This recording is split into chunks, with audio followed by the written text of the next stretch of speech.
Well, welcome everybody to week 4 of our December online program for the alumni of the Sunshine Coast Health Center. And this month we've been talking about this thing called confirmation bias, which is the tendency to latch on to information that supports our attitudes, beliefs, and behaviors, and be very skeptical or dismiss information that doesn't support our attitudes, beliefs, and behaviors. Now, Christmas is over, so I'm hoping all of you had a great time at Christmas. And the New Year's is coming up. Again, lots of parties and lots of festivities going on. And the idea behind this month's program is to help keep you safe. Okay? Well, one of the things to remember is that all of us have problems in recovery. Okay? And people in early recovery tend to think things along this line. I'll just give you some examples here. So, for example, I know that there's a lot of people in early recovery who actually don't believe they have any self-control. And in fact, they're very worried that when a craving hits or a trigger, that they really won't be able to deal with it. Okay, and they are really believe this, probably because that's the history of that they've gone through, right?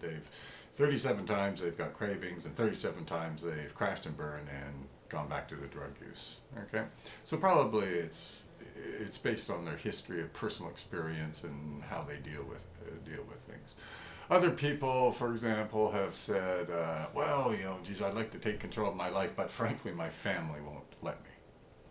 And this actually is fairly common. Right? This idea that somehow I am at the mercy of my family, and they're always nagging me and getting on my case and calling me a drunk or whatever, right? And they just know how to push my buttons, right?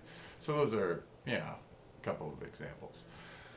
And a third example, and this, some addiction experts think this is probably the greatest problem that addicts face, is that they are afraid. Particularly, they're afraid of change.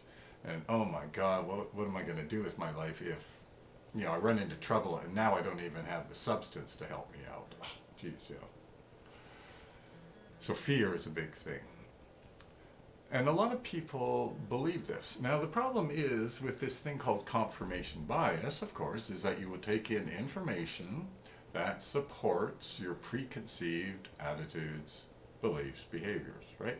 So if you truly believe that you have no self-control, if you truly believe that you can't do anything because your family is running your life, if you truly believe that, oh my God, I'm so petrified I can't do anything, then confirmation bias will reinforce that.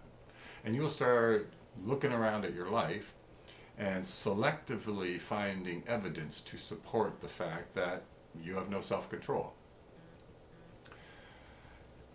But confirmation bias is a bias, right? We know that's not true. In fact, we know scientifically, as you discovered at the health center here, that that's not true, that you don't have control.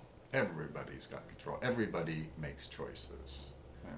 So you have this choice now to take control of your life and to begin this process of believing that you can actually deal with a trigger or actually deal with cravings. Like everyone we've ever had here is quite capable of dealing with cravings. The question is do they believe it? Right? That's the key thing. If they don't believe it, confirmation bias will get them. On the other hand, if you can start getting into this idea that I do have control, I can deal with these cravings, then what you discover is confirmation bias will actually help you out, because now you'll reinforce that belief. And the same thing with the idea that you have no control because you're family, or that, you're paralyzed because you're afraid, right? So confirmation bias, in fact, may even work for you in this case, right? So again, one of the key things, though, is you got to keep confronting yourself with these biases you have. And my little tactic that I've given you is write it down on a piece of paper and pin it to the bathroom mirror or on the fridge or something like that, right? So if you believe that you have no control, put in big letters, I have control over my life. And what this does psychologically, just to give you some insight, it creates what the psychologists call cognitive dissonance. And cognitive dissonance just means you're fighting, right? You're holding these two ideas in your brain, right? And in fact, cognitive dissonance is a very good way of making you more open to accurate information. Or in this case, this belief that, yeah, maybe you do have control over your life, which we happen to know is accurate, and which, of course, is one of the key things that we do here at the Sunshine Coast Health Center, right? But this cognitive dissonance, anytime that we can get you to start wrestling with your old preconceived ideas, is very good, because it will then allow you to be open to maybe more accurate information on reality. Anyway, New Year's is coming up. So I'm hoping all of you have a great time. Lots of activities you can do if you're clean and sober. But just be aware of this whole idea of confirmation bias. And if you start talking to yourself, you know, what the 12-step program or something like else stinking thinking or that just be aware of this and recognize this is nothing bad about it. It's just the way human beings operate. But also be aware that you have choices, right? That you can take control of your life and go find something great to do. At any rate, that's it for December.